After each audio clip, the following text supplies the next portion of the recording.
Hello, everybody. It's Friday at 12 o'clock again, and we've got another live session lined up for us today. I'm really excited about this one. This is all about health coaching, and it's an area that I'm really excited about because it's all about health prevention, getting upstream, public health, an army of people out there that can really help support the NHS. Isabella brought this topic to me maybe 5-6 weeks ago, and I got really excited about it. It's a world that I don't know enough about, so today I'm going to learn a lot. I'm really looking forward to it. We'll give a quick 60-second introduction to everybody in a second, and then we'll get into the main topic. The agenda for all these sessions now is, yes, we'll discuss the issues and the problems, but it's really quite proactive. We want people that come to these sessions with answers and solutions and really action orientated, and that's what we're really trying to drive for with these sessions. So a quick overview from me then. I'm Anthony Lawton, founder of Fit to Care and Insight Genie. My drive and my personal passion is about improving the welfare and well-being of public sector workers, and as a result of that we can improve outcomes for citizens as well. And I'm really enjoying these live sessions, really enjoying them. So I'll do a quick round robin with the 60-second introductions, and then we'll just have a few slides just to kick us off. What we'll then do is each person will have 5 or 6 minutes giving an update on what their work is and their insights, and we've done some research through Insight Genie to help us with this as well. And in between each one, we'll have a debate, and we'll bring in comments from LinkedIn Live, which I can see are coming through now, which is fantastic. Really do encourage people to share in the comments so that we can address those as we go. So shall I just introduce Isabella to do her 60 seconds first? Thank you. Hi, hello everyone. Anthony, thank you so much for making this happen. I can't tell you how we are all so excited about being here today with you in front of so many of your audience that have signed up for this event. So I am Isabella Natrins. I'm the CEO of the UK and International Health Coaching Association. And with colleagues across every sector, we are working very hard to get health coaching on everybody's agenda to make sure that it flourishes. Why? Because we want a flourishing population. So that's my brief introduction. Fantastic. And then over to Paul. Hello, everyone. Pleasure to be here. We had a little briefing before, and me and Anthony was just saying how excited it is to have this conversation with everyone.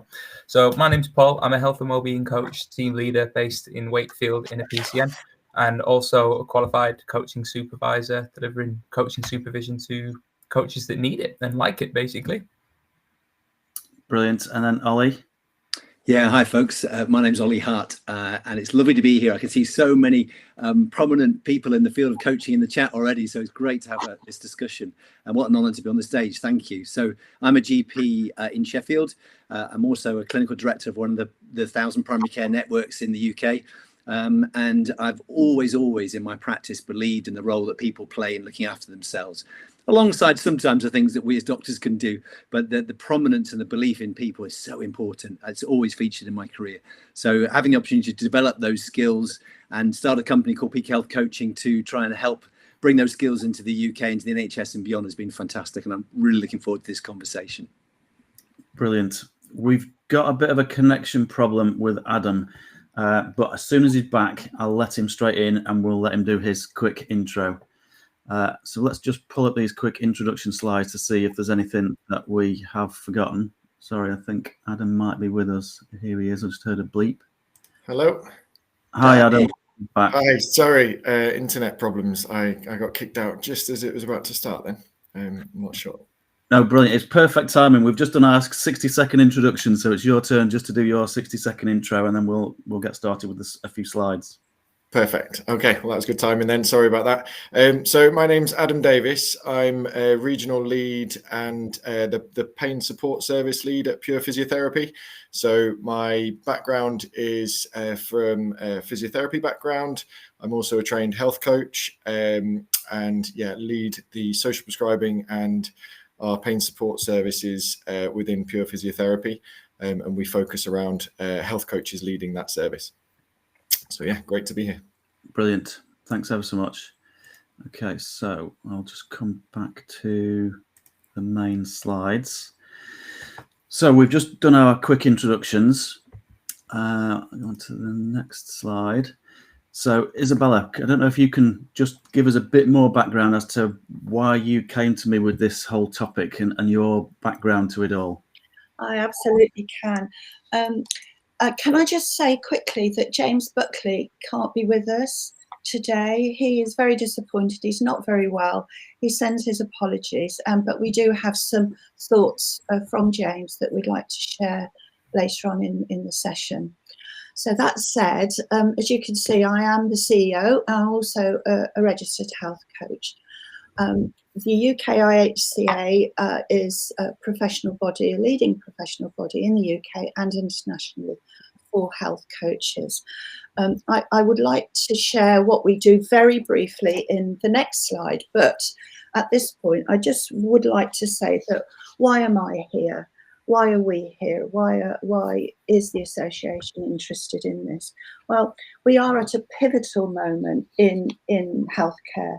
We've got challenges of an ageing population, epidemics of lifestyle-driven long-term conditions, and health behaviours that don't serve our health. We also know as coaches that people are the experts in their own lives, each living within their own context, but they need support to understand, to recognise, and to get equipped to develop their own personal agency and to participate in their own care. And that really is the essence of health coaching, a non-directive approach to supporting people to find their solutions and sustain better health. Health coaching is an evidence-based discipline with a growing but dispersed database on its powerful impact actually on people's health, their health outcomes, their quality of life.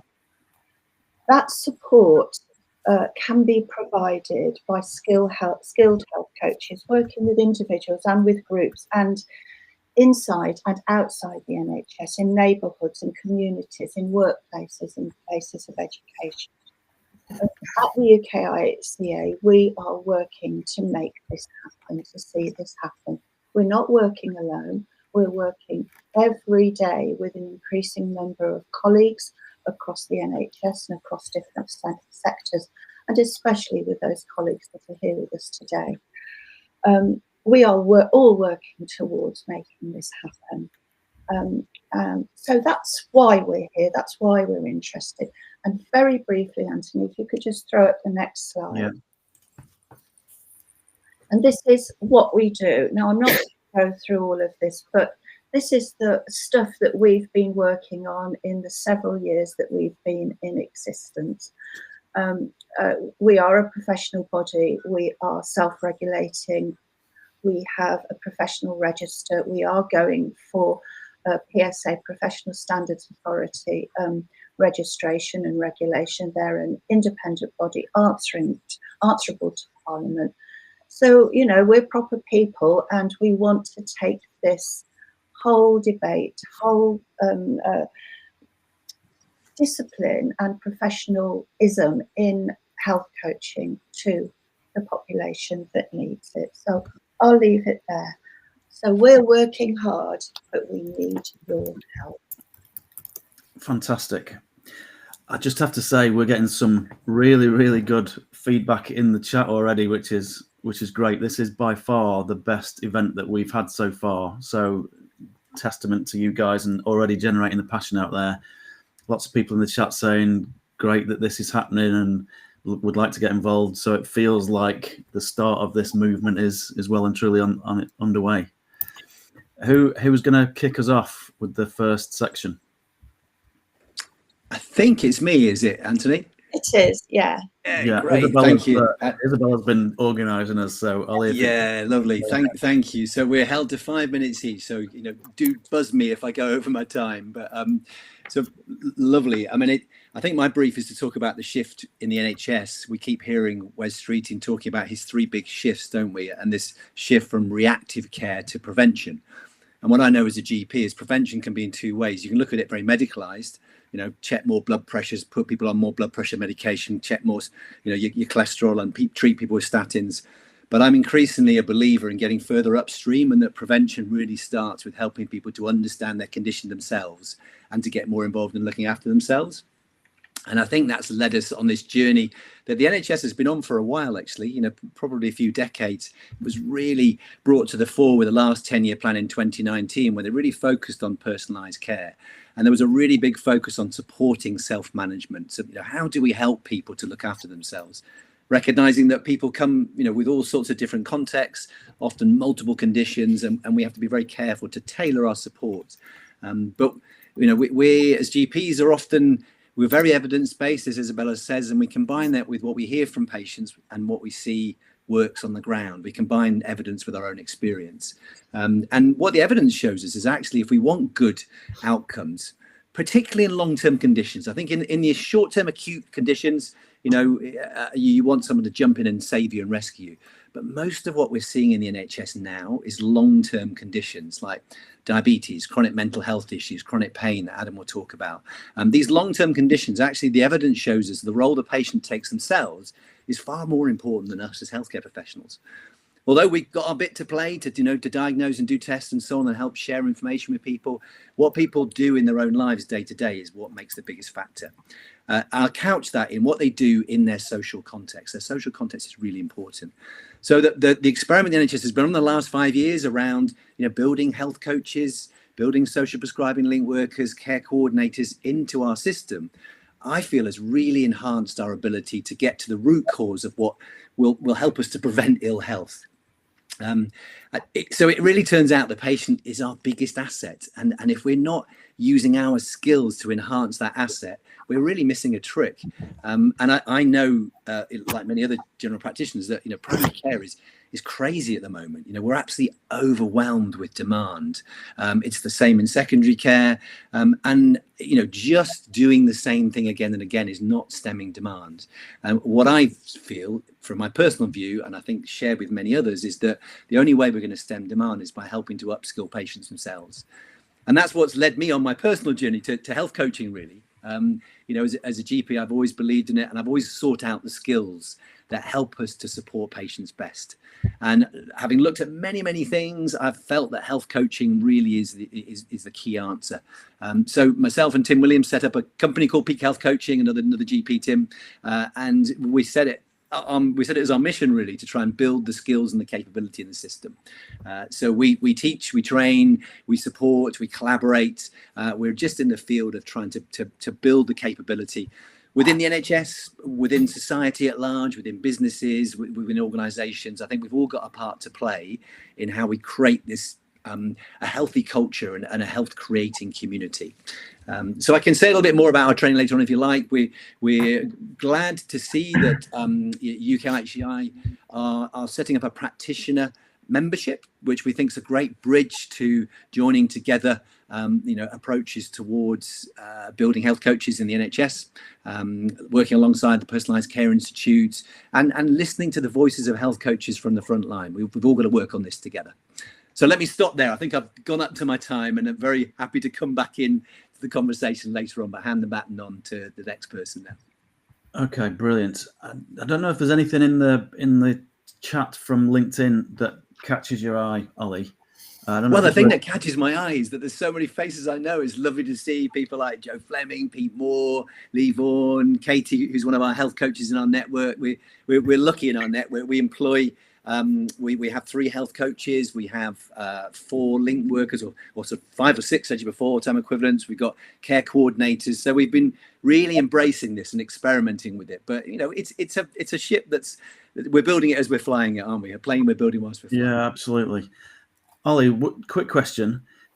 The research that we did with Insight Genie before the event, what captured your attention from that? Is there any feedback from that, from the people that answered the 3 questions that came out that maybe you weren't expecting, or is compounding what you were feeling? Well, I think there was so much there, wasn't there, around sort of accessibility and the just preventive shift. But the thing that really caught my eye was people talking about the fragmentation of our services and the need to have a consistent approach. And I do see that. I think there's a real risk that we get caught in a very medicalized model in some parts of the system. Other parts, there's a real cognition of the value of wider determinants of health and social prescribing and how we build that. And I think sometimes general practice gets caught in the middle, being pulled by specialists, being pulled by the community. And we're trying to create a sort of a generalist approach, which recognizes the value of healthcare, of the social context, but also the crucial role of self-management. So bringing a fragmented system together, I think, is a real challenge for us. Yeah, I think it's going to be something we cycle back to. Maybe when we've listened to everybody, we can pull all that together and see if we can start fixing that fragmentation or the best way to do it. Isabella, can I take your lead in terms of who's next? The next person, I think, is Paul Rudd. Paul, I was going to say, I think it was me, but I thought I'd let you take the charge and guide who's going to go next. All my bits of paper in front of me. So yeah, I think a lot of what, just to lead on from what Ollie said there, I think you use it, Ollie, a lot, don't you? We're building the plane as we're flying, and I like the sort of metaphor of health coaching in the NHS is the coaches we're trying to chase down the bus to jump on it and be a part of that journey that we're going as well.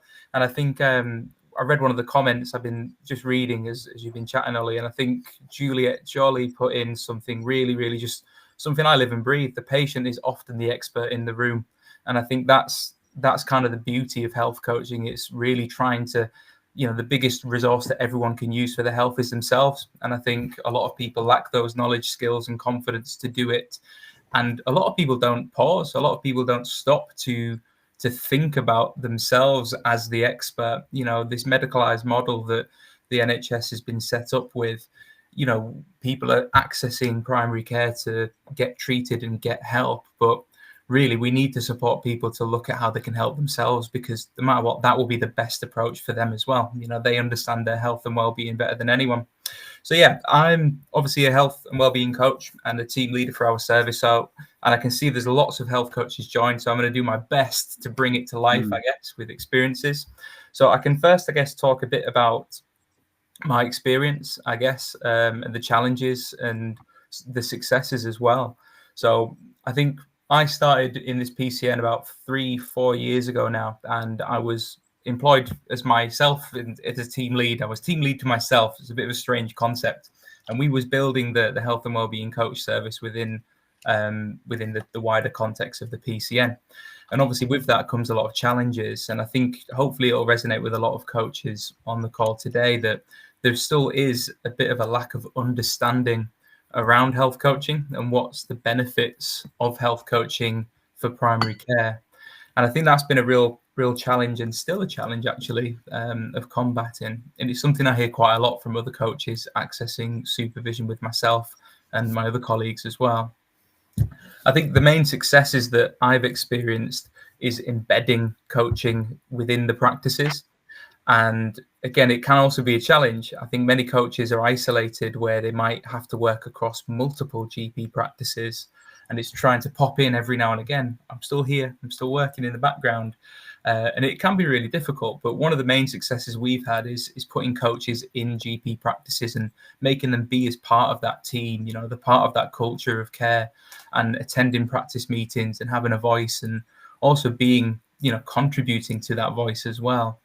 That's kind of the main successes. So obviously coaches in here now in the chat, I'm sure that you've done this and attended practice meetings and stuff like that. So it's just really important that work is noticed, when you do show up. And I'm sure Ollie will back that up as a clinical director himself, seeing coaches in practice meetings and having a voice and having an opinion on things is really valued. So definitely keep doing that for sure. I guess as well, impact is important. That's something that gets brought up quite a lot in the supervision sessions. As health coaches, how do we show impact? We all know that it's going to be really beneficial for patients seeing health coaches, supporting themselves. But how do we show impact? And I think that's something that I think from this conversation we can try and look at moving forward, to help other coaches around the UK and different PCNs try and show impact where they can. And there's more work coming out with that for sure. And I guess finally, because I'm just conscious of time, just to build on from what Isabella was saying with the UK IHCA and a practitioner membership, I think currently there is a very wide difference of coaches employed with different skill sets and different backgrounds, all of which can be really incredibly useful. But I do feel there could be a bit of a lack of standardization, I guess, within the PCNs, within the NHS. And I think is a really good opportunity to explore as employers, as health coaches, to look at what the practitioner membership could give, that standardized training, that development, learning opportunities as well to upskill ourselves. Because really we have to always keep the patients at the heart of the conversations that we do. And I think if we can show up as the best coaches ourselves, then we can help people help themselves much better as well. So I'm going to pause there. I know I've missed quite a lot of bits that I've prepped notes wise, but I don't want to overdo time. And obviously, like Ollie said, I'm happy to join in later with the chat. Yeah, brilliant. Thanks ever so much, Paul. So I'll let everybody else chip in as well. But am I right in thinking that there might be an element of the professional services undervaluing health coaches? Has that been too extreme? I guess I'm coming to it from a perspective of I've witnessed a lot of people where they're so busy and so overwhelmed that they can't stop and think, and they're just so busy and getting their bits of the parts of the puzzle done and ticked off. And I've seen ex-patients today, sort of thing, that it's really difficult just to take a step back and see that bigger picture and see the value that health coaches can bring to the table. And that's then making me think about the evidence base that we talked about earlier and how important that is to get that communicated across to, bring this to the fore more. Is that, I'm not part of your world, so I don't know if I'm hypothesizing too much, but do you feel that at all? Well, definitely from our perspective as, representing health coaches everywhere, really, there is a huge need for education, awareness raising. And that has been a big part of the work that we've been doing, which is why many of you here in the audience this morning are probably sick and tired of seeing our posts on LinkedIn. We've put a lot of effort, a lot of resource into raising awareness of everything that we do and trying to get people on board to recognise that we are here. And it's sometimes it does feel a little bit like the elephant in the room. We're here, we're skilled, we're qualified, we are an army actually of resource that is underutilised and under-resourced. So yes, there is, but I think equally there is a growing understanding because of the kind of context that we're facing at the moment, the huge challenges, the increase in the health profession generally, and the understanding of lifestyle medicine. For us, lifestyle medicine and health coaching are hand in glove. The glove is lifestyle medicine. The hand inside it is the doing, the application of all of those wonderful principles of how people can be more participative in health creation, actually. So we see it as a huge, it's a synergistic partnership. And I think that without question, the rise of lifestyle medicine is opening eyes to the power of health coaching. But Ollie, I'm sure you loads. Well, no, just briefly, I think, Paul, you're doing a fantastic job having been a health coach team leader for many years now, and you've done research and you keep advocating and you're curious and you listen and you bring the voice of health coaches to the fore. I think to answer your question, general practice at the moment is much like much of the NHS is in a really sort of threatened position. I wrote on LinkedIn about this. I think, when you're in a sort of distress zone and you're feeling threatened sort of professionally and financially, and you stop being curious and you stop having the energy to look at new things. And I think we've just got to just hold some kindness for each other and realize that it'll take time, but if we're consistent and we keep working, allowing people to sort of like see how good it is. I think that the biggest advocates we've got for this are patients that have had the chance to have a health coach encourage them, listen to them, support them, and see how far they've come. I know some of the research Adam's been doing in his team at Pure is, again, really shining the light on the value it offers to patients. Yeah, it sounds really important. Isabella. Just to pop in here, that I've seen a couple of messages from Deepak, our dear friend Deepak Ravindran, Dr. Deepak Ravindran, who is a leading consultant in pain medicine. And he has asked a question earlier on about, are we going to be sharing the Insight Genie data and results? Yes, we are. They will be available. Anthony will explain how we can all access those. But it's lovely to see you here, Deepak. I know you are a huge advocate for health coaching, especially in the pain space. And I know that we're going to be hearing an awful lot more of you. Thank you for being with us. Yeah, brilliant stuff. Yeah, and if I forget to mention this later on, anybody that wants the Insight Genie report, if you just message me on LinkedIn, I'll send it directly to you. That'll be great. So shall we move over to Adam next, Isabella? Yeah, sure. Lovely. Okay, so can everyone hear me? I have had some issues this morning, but you can hear me. I can see some nods. Lovely. Okay. Perfect. So I think what we were talking about there leads on quite nicely into what I was sort of briefed to talk about. So my brief was to talk a little bit about integrating health coaching into a clinical discipline. And then sort of moving on to why health coaching makes such a difference for people with chronic pain. So I think what we were talking about there, and that lack of appreciation and I think massive lack of understanding of what health coaching is something that I think we really need to change. And I present to many sort of clinical directors, GPs, people within primary care mainly, but also in secondary care. And I often ask them, what's your understanding of health coaching? Do you know what health coaching is? Or have you had any coaching, executive coaching in the past? And the vast majority don't really know what it is. And I just get blank faces looking back at me. And these are people in, high positions within primary care. So I feel that is something that we really, really need to change. And why I'm sort of really passionate about why I think integrating health coaching into each different clinical setting is so important. Going on from what Ollie had said as well, and the fact that there's been a massive drive in the NHS for years, for decades, the One List report back in 2002, the 2014 Forward View, the 2019 10-year plan, it's all been promoting that preventative approach, moving away from the medical model into more of a biopsychosocial model. But what I see on a day-to-day basis is nowhere near that vision, and that's why I really feel that this is completely worthwhile, and I'm really glad to be here. Seeing some lovely comments in there as well. It seems some great people on the LinkedIn Live today. So just moving on from that, then, I mean, in terms of chronic pain, I mean, what I see regularly, I mean, even just this week, I get more and more frustrated every time I see a patient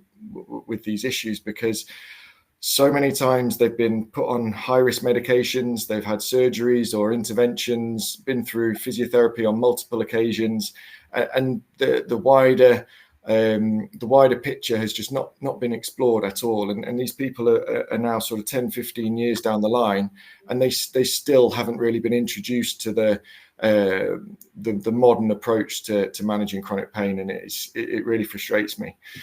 I mean, we've got millions of people, and they end up on a bit of a merry-go-round, bounce from service to service, without clinicians really looking at that bigger picture. And we talked a little about in the Insights Genie, mentioned about that fragmented care, and I think that's huge, isn't it? We have very little support in primary care. We have huge waits of up to 2 years to get into secondary care, and when people do get into secondary care, they might have 6 to 8 weeks on a pain management program, and then they're back into primary care with very, very little support, and often, turning up at the GP practice really, really regularly. I mean, just on clinicians as well, a little bit, just an interesting insight from Versus Arthritis earlier this year that highlighted the empathy gap, where I'm sure many of you will have seen it, but they asked people living with chronic pain, what was the main barrier to becoming more active, being more active, living a healthy lifestyle. And clinicians, they thought it was motivation. It was a lack of motivation from the patients. Patients, obviously, understandably, it was pain. That was their main barrier. So I think, again, that really highlights a lack of really listening to people and understanding their story, and getting a little bit too caught up with some of the barriers to personalized care. And some of those barriers are things like time and obviously entrenched views, but time is one that comes up time and time again with people that even they might want to try and implement these strategies, but they feel they don't have the time. They don't want to open Pandora's box, as it were, and then run behind in their clinics. So yeah, I feel like integrating a health coaching approach really encourages the clinician to sort of change their practice and to move away from what's the matter with you, start concentrating on what matters to you. And I think this is how we should be thinking about chronic pain. So yeah, at Pure, we've dedicated the last quarter, or the first quarter of 2025, to developing people, to upskilling people that work for us in chronic pain and in the coaching approach, and it's gone down brilliantly. We've had Deepak and Ollie, who are both here today. They've come and delivered evening lectures. It's been brilliant, and I think people are becoming more and more open to it, and it sparked a lot of curiosity just within our company. So I think that we can do that elsewhere. We also need to educate wider professionals, and especially in primary care. And I think educating GPs, pharmacists, and reception teams on what coaching is really important. And again, we've sort of teamed up with Peak Health Coaching and Ollie to be able to deliver that in primary care. Just mindful of time, but yeah, we're actually good for time, Adam. We're good at the moment, are we? Perfect. Yeah, we're fine. So yeah, I think in terms of coaching for chronic pain, I think one of the main things about coaching is that there's been a lot of advances over the last decade in how we manage people with chronic pain, and that sort of biopsychosocial model has come to the fore in the last 10 years or so. And yes, that has been sort of implemented. Many, pain specialist physios, they will go on to train in motivational interviewing and the biopsychosocial approach, and that's been really helpful. But I feel that coaching actually takes it one step further, and it really brings everything together, and it really keeps the person at the center, bringing in that sort of behavior change techniques that motivational interviewing has brought in. But making sure that we're not just either advising, or we're not just trying to change behavior, and we're really keeping it centered around the person and what matters to them. So for me, as fairly recently sort of going through the health coaching training after lots and lots of other training that was similar, actually that health coaching training has been so valuable for me as a clinician. And I know that it will have a huge impact on other clinical specialities if it's integrated widely, and I feel that should be really, so I'd argue, essential for clinicians to have more training in health coaching.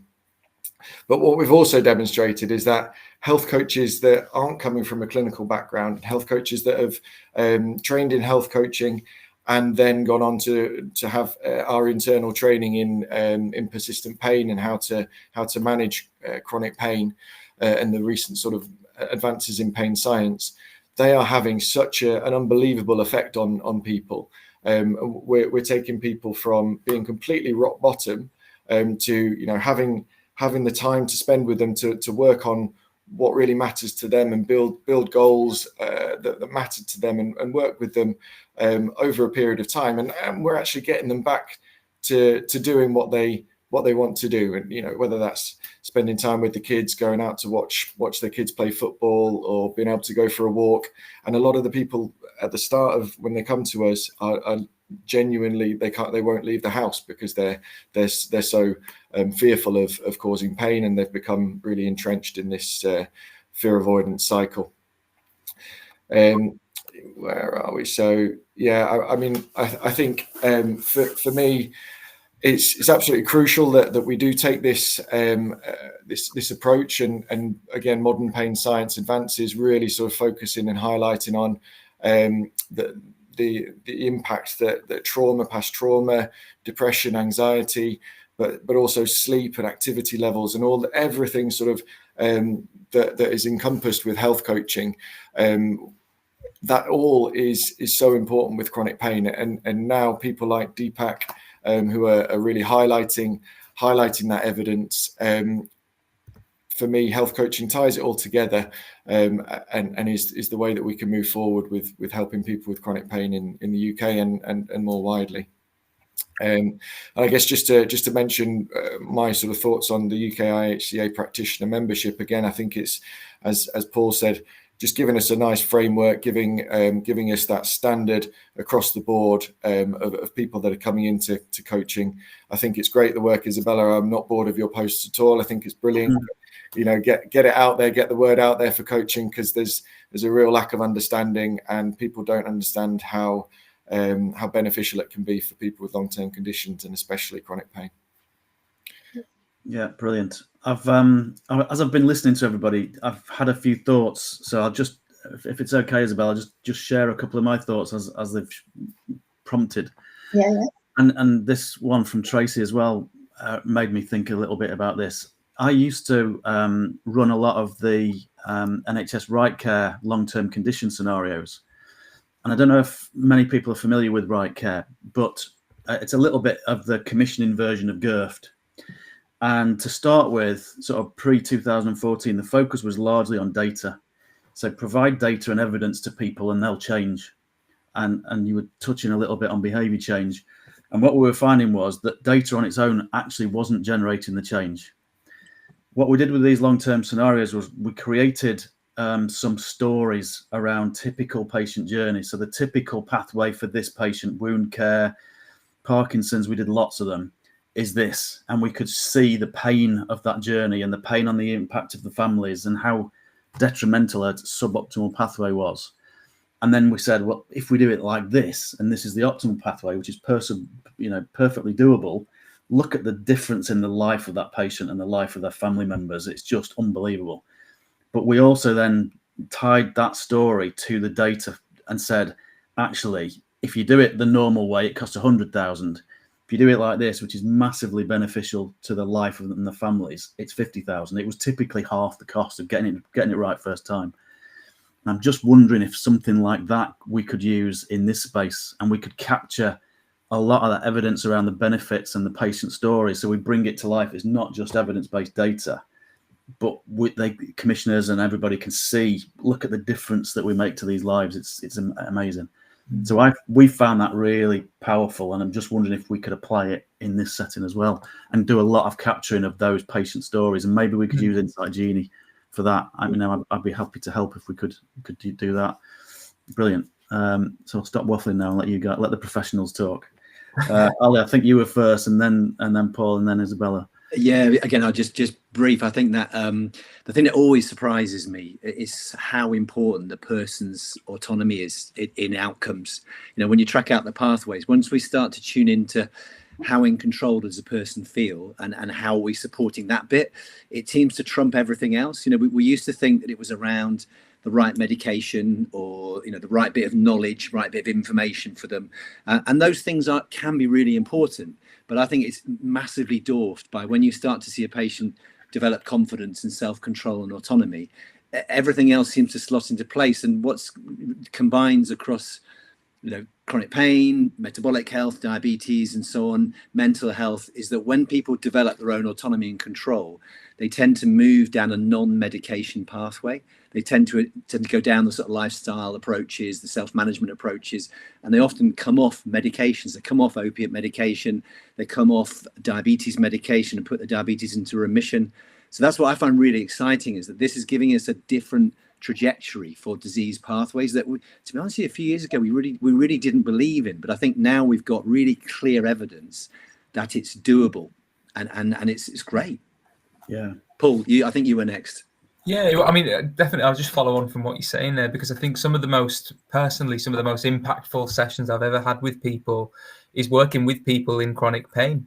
and just the power of just simply listening to them and acknowledging their pain. And it's amazing that it always takes back to one of the patients I was working with, and it was like, yeah, my pain is real. Like to hear someone listen to me saying my pain is real and acknowledge that is so powerful.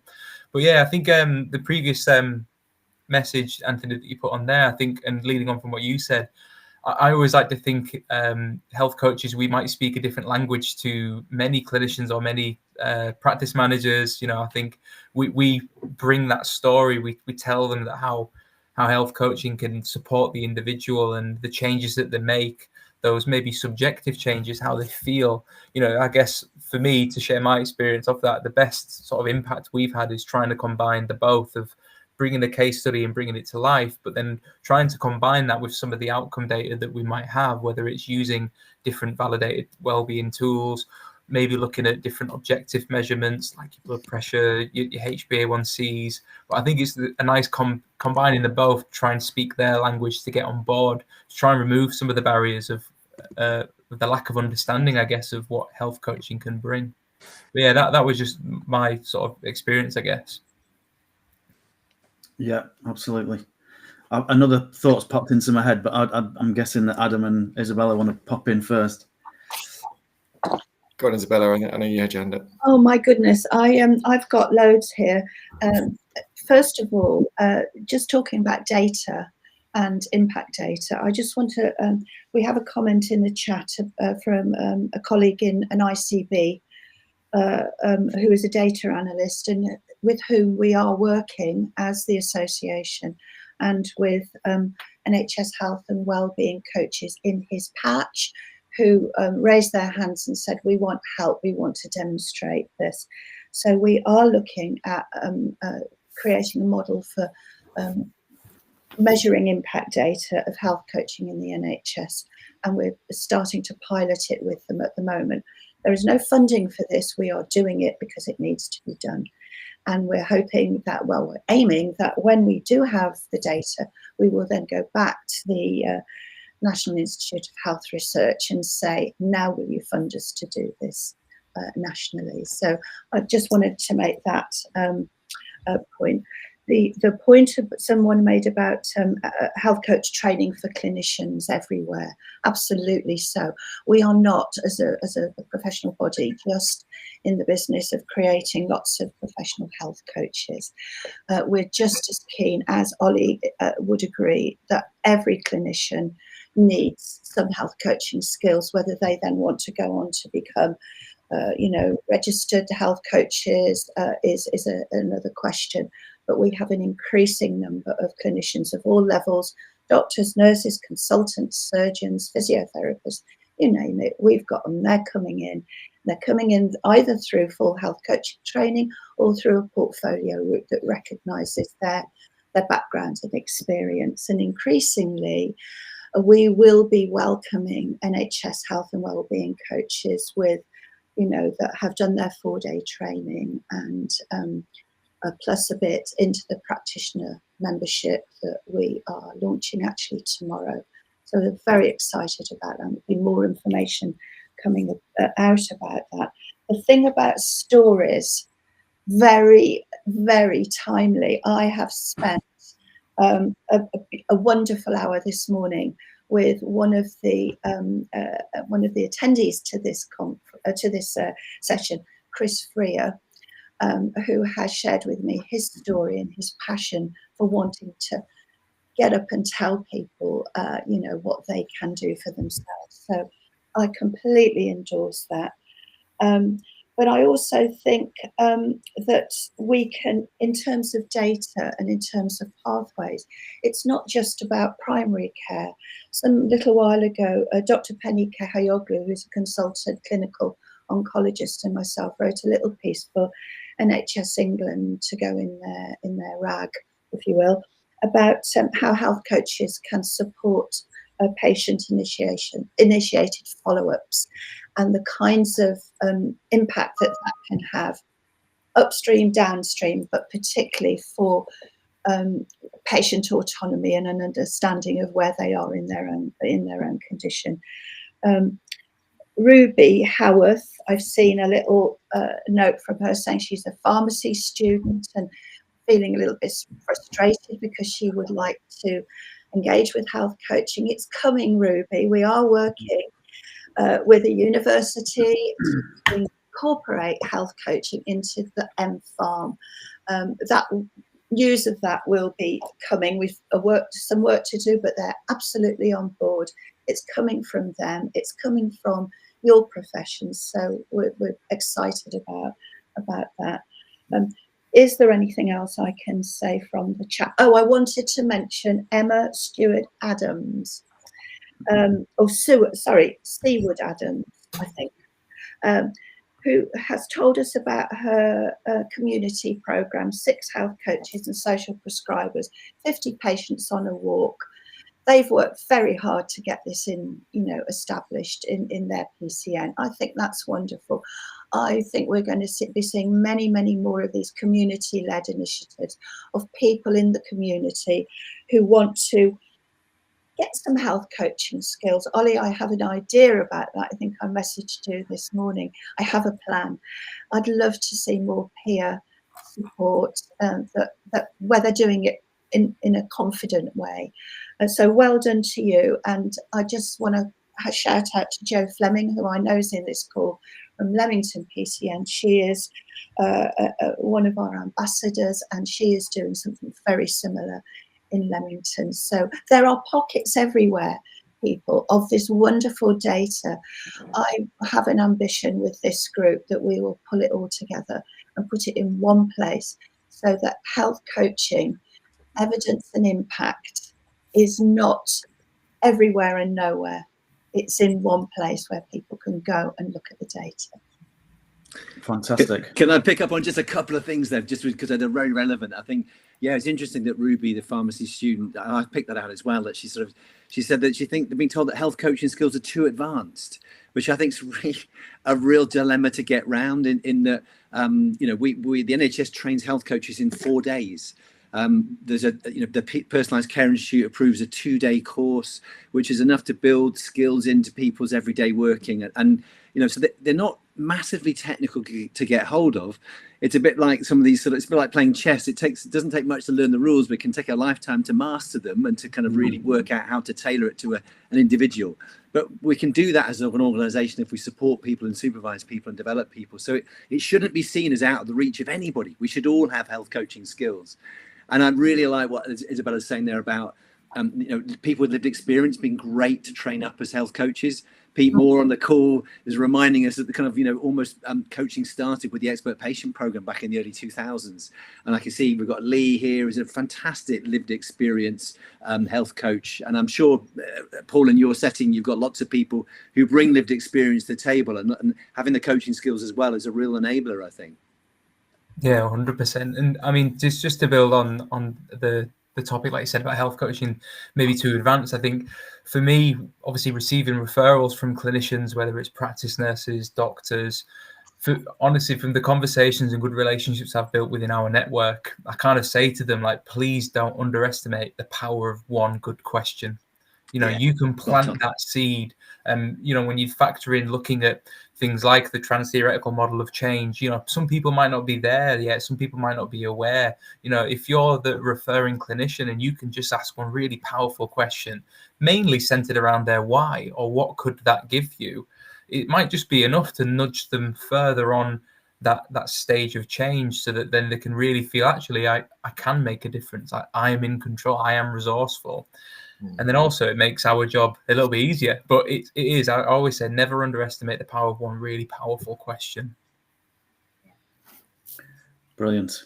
Can I just chip in with that whilst it's up? I just raised this from Lee because the chat is insane. There's so much good quality information in that. What I'll do is I'll pull it all together into a bit of a briefing document and then share it with everybody, share it in the event so that it's summarised and easier to get your head around. So thanks, everybody. Brilliant stuff.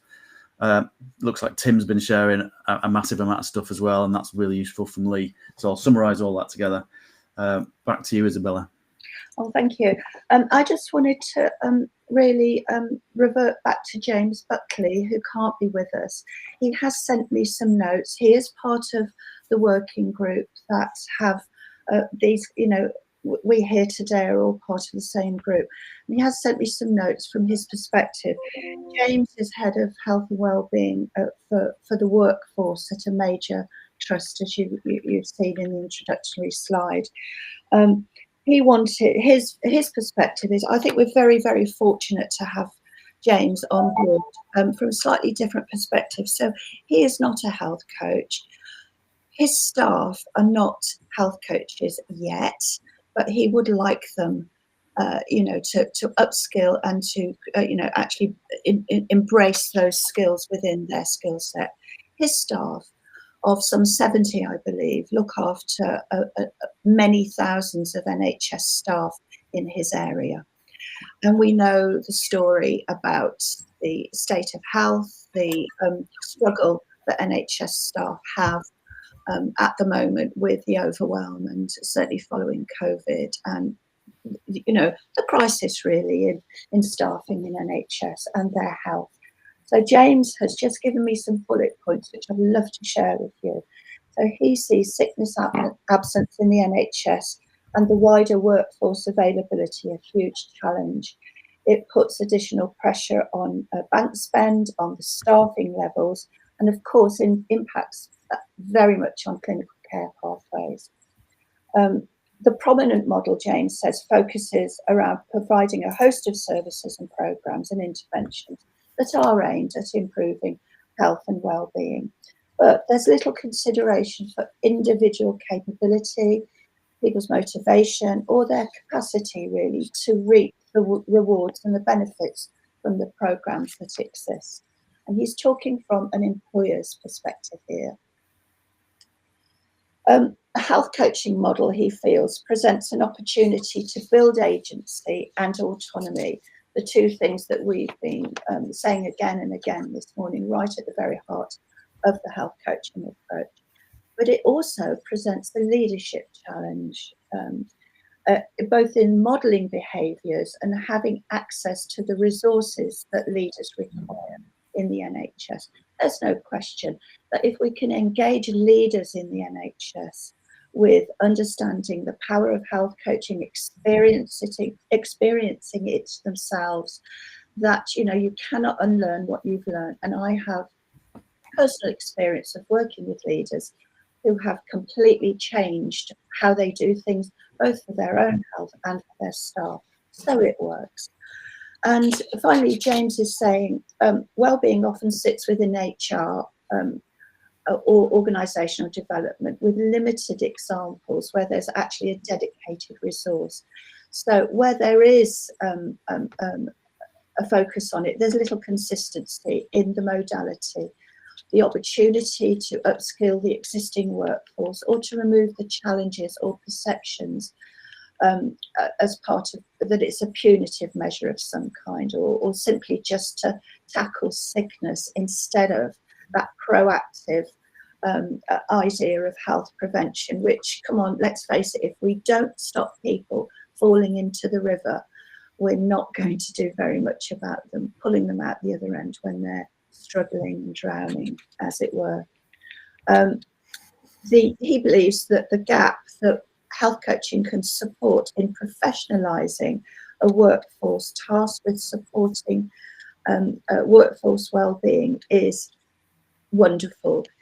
He absolutely feels this is the missing link, if you will, and to invest, to save and return on investment from reduced sickness, reduced bank spend, staff motivation, recruitment, retention, job satisfaction, all of that stuff. Thank you, James. I'm so sorry you're not here to put your own case, and we'll welcome you in future. So we're going to be talking about this, you know, a little bit more in the future. So that's my piece on from James, And I'm last in this bit and I've got a few minutes. So I just wanted to circle back a little bit to, well, okay, what are we doing about it? You know, we've brought you all here to discuss it. There is, you know, we've got some ideas on how we'd like to take this forward. But I just would like to reiterate that as an association, as the professional body, we have been involved in the NHS. There is often a perception that, oh, hang on a minute, you're outside the NHS, you're all about the private sector. We are not. I have spent my entire career working in the NHS. I do understand it. I do understand it. I struggle to keep up with the changes and the initiatives and all the other things, you know, and the reinvention of wheels. But I do understand.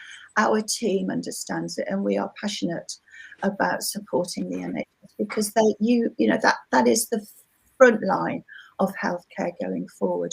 So we've been working with the NHS on the workforce development framework for health and wellbeing coaches since the get-go. We had a big part in supporting them, in giving feedback, in actually working with a team and with many others, you know, on that initiative, and we applaud it. It's a wonderful piece of work. We want to see it up there, running and successful. We have written a white paper called Towards a Healthier, Happier Britain, the case for health coaching. Anybody who hasn't read it, please go onto the website. It is there, it's accessible. We've also submitted an organisational submission for Change NHS, which Ollie and his team helped us with. So we've put that forward for, you know, how we think health coaching can support the vision that we've all have. And as a result of that, we have been invited and have submitted to the Health and Social Care Committee a proposal for an inquiry. We don't know what the outcome's going to be, but there are ways and means of twisting arms in the meantime, you know, so we mean to do that. And finally, and as Ollie has been alluding to, we have got now the practitioner membership, which is being launched tomorrow. There will be a webinar, a joint webinar on, Ollie, help me, I think it's the 13th of February. I think you've said the 13th, yeah. Bella, on your website. Yep. Yeah. And so please do come along because detail will be available there. And thank you, Tim Antis, who has been making lots of comments throughout, Tim, and we have yet to meet. And apologies for not hooking up sooner, but thank you very much for being here with us and for your expertise and support here. So there you go. That's fantastic. Well, we're almost up to time, but we're doing well. We can go over a few minutes if you guys want to. One of the extra things that came up was when Ollie earlier on was talking about agency and change. I'm just off the back of 3 years in NHS England's behaviour change team, got into that world of behaviour change. And I've pulled in academic research from Professor John Vervaeke and Dr. BJ Fogg, and I've pulled together a lot of that, what I think is really interesting stuff. I'm fascinated to see what you professionals would think of it. So if anybody wants chapter 10 from my book, which is all about this practical behaviour change stuff, then just, again, direct message me on LinkedIn. I'm going to make sure you guys get a copy of it because I really want to know what you think to it. But if it can help, then I'm all up for anything we can do to help on this cause. It's because it is exciting stuff. And the other thing I just chip in with, I'm convinced that AI will be part of our solution to make big things happen. And that I'm all over AI at the moment. So we're going to keep talking, aren't we, as a panel and coming up with all sorts of ideas. So I'm hoping I can help with that as well. So does everybody else just want to go around and do their closing wash up from what they've heard? And I guess, Isabella, do you want to finish at the end about call to action and what we think the next steps are? But please, if you've got any other calls to action, what did Ollie say? This is like building the plane while we're flying it. So, we're all pretty good engineers, but we're not the only ones that have good ideas and can support this. So this is our first LinkedIn Live. Anthony has very kindly said that it's not going to be the last. We will run a series. We will draw in topics and people who can help the cause, so yeah, please all I'm saying is stick with us, folks, and I'll revert to the last slide because that will be my closing. Okay, brilliant. Ollie, what about you? Yeah. Well, I'm all in for AI as long as it supports HI. I mean, I think human intelligence got to be the primacy. I'm also very mindful that people's social context is really important to keep in play as well. And I think that's where the interplay between social prescribing and health coaching is so important, because if people are overwhelmed in their social situation, they'll really struggle to sort of work on behavior change. So the two together is really powerful. And the last thing for me, I picked out John Paul, I think earlier on, was saying, are there any pilots of this going on? Well, this is really mainstream now, John Paul. There's 1,000 health coaches in the NHS. And, you know, we're building on experience of real life. This is mainstream now, but we just need to sort of make it more robust and wider spread. So work with us. Fantastic. Paul? Yeah, I mean, closing statements, I guess, you know, the title of this is Maintaining Momentum for NHS, isn't it? And health and wellbeing coaches. And I feel it, you know, as being boots on the ground. I think we are at a stage now where we can really take off and build and collaborate wider, especially in the community, building more community partnerships. I think it's only going to get bigger and better, to be honest. And it's everyone who's joined today. I've been amazed just reading the amount of comments. It's been really nice to get everyone's insights. So I think if you are a health and wellbeing coach watching this, you know, you're not alone. Seek out support. There's plenty of it. You know, we're one big happy family really in the NHS. And like I said earlier, you know, we've got to keep patients at the heart of this, and how we can best support them is help them support themselves. You know, people are the biggest resource for their health and wellbeing really. But like Isabella was drawing on there with the call to action, I think when you think about behavior change, the environment that we live in and the environment is a big dictator of behavior change. So it does go wider, I guess, than health coaching, or health coaching can become much wider and broader in the years to come. So yeah, in terms of maintaining momentum, let's get the train going. Brilliant. Excellent. Then Adam. Yeah, brilliant. I mean, I've been amazed at the input from everyone in the comments, and it's been a brilliant session. I really feel like we are at the start or maybe midway through a paradigm shift and maintaining that momentum. Someone's just mentioned there, Tim, again, you've done more to maintain maintain the momentum. You've increased it. That's brilliant. I think hopefully we can keep pushing, and it's not just health coaching, is it? Within the Genie Insights as well, it was also, and we've not really got around to talking too much about the community aspect of community support groups and how health coaching can have a huge impact with that, and people like Lee Vaughan on the call, and Narinda, I know, doing some great work as well, who are leading these groups. We've set up pain cafes that are a perfect sort of adjunct to the one-to-one coaching, and you know, they're becoming more and more popular and common now, and I really feel like there's a lot of hope for the future. So yeah, let's keep pushing, everyone. Brilliant. And then Ollie, quick one from you, and then I'll share the last slide. Yeah, thanks. I forgot to say a quick plug. Peak Health Coaching run a face-to-face conference in June in Sheffield. It's very reasonably priced. We keep it as low as we possibly can, but it's a whole day to collaborate and network with people like you, health coaches, care coordinators, link workers. I know Paul's been before and is hopefully coming again. I know Adam's going to be doing a workshop on pain management. I know Isabella's going to be there. So it'd be great to see as many as you can if you want to meet in person and help maintain the momentum in person. June the 4th in Sheffield. Brilliant. Excellent stuff. On to the last slide then. Just move the slide over. There we go. Okay then, guys, so what can we do to maintain the momentum? Well, first of all, we had the thought, is it fanciful? I don't know. What about a petition? I know that we need something like 100,000 signatures to, to actually get it on the agenda and on the statute, but we could do that. Is there a petition for maintaining the momentum in health coaching? Please tune into YouTube. Anthony will explain about how you do that, to view and share this recording. Please follow all of us on LinkedIn. We're all very vocal. We all share as much as we can. I know I do. I see to spend my life doing it. Please share it, because it will, it will keep you on the page.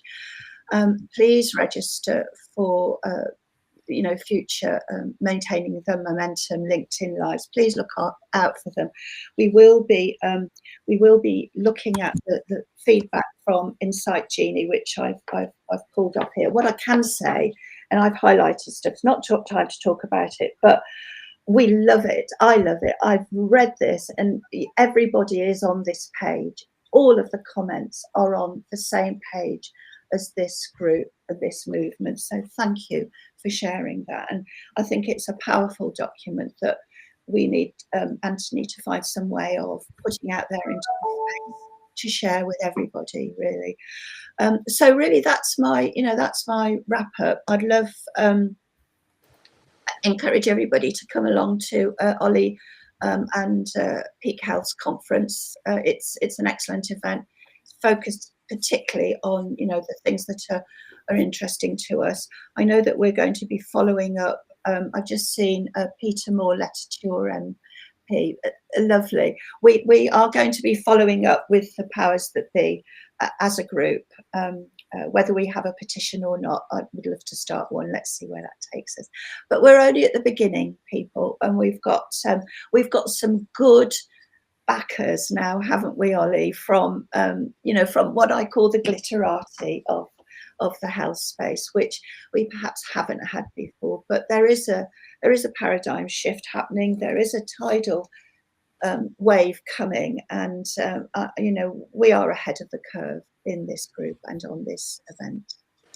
Okay, so that's brilliant. All I've got to say. Yeah, fantastic. Thank you, Isabella. In terms of just the updates, the YouTube, I've got a Fit to Care YouTube channel. So what I'll do is on probably Sunday, I'll try and work on it today and tomorrow. I'll put live on YouTube so that we can share it. But I'll do a LinkedIn post on it that links it through to the YouTube channel. So yeah, if anybody can share it and get it posted far and wide, that'll be fantastic.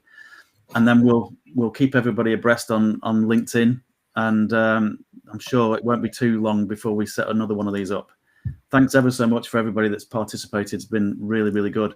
We'll share Ollie's link in the chat of this event, but I'll also make sure it's in the debrief document that I'll share as well to everybody. I'll post that in this actual event. So if you want to just come back to the event as well as following my LinkedIn stuff, because there's like a lot of social media going on, but we'll get there. Thank you, everybody. Absolutely great. We're 7 minutes over, but hopefully you don't mind that too much. It was all worth doing. And this recording will be on the event page where you've accessed it. The recording, as soon as I stop, LinkedIn will do its thing, and the recording will stay there for forevermore. So you'll always be able to come back to it. So thanks, everyone. Brilliant. Really enjoyed it, as I thought we would. Okay, see you soon. Thanks, Anthony. Cheers. Thanks, everybody. Thanks, everyone. Keep up the good work out there.